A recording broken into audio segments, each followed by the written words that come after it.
闽南话，浪费应该怎样讲？怎样写？拍算，示意浪费、糟蹋。你唔通拍算人嘅物件。你不要浪费东西，示意可惜、惋惜。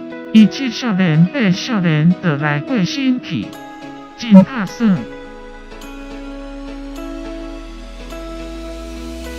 他年纪轻轻就过世了，真可惜。示意小孩子夭折。结婚6点月日才生一个囡仔，唔知安怎煞拍算去。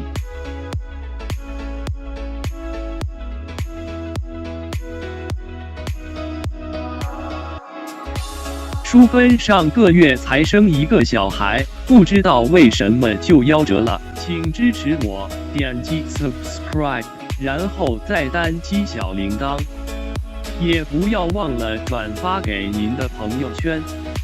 谢谢，请点击下面观看同一系列的影片。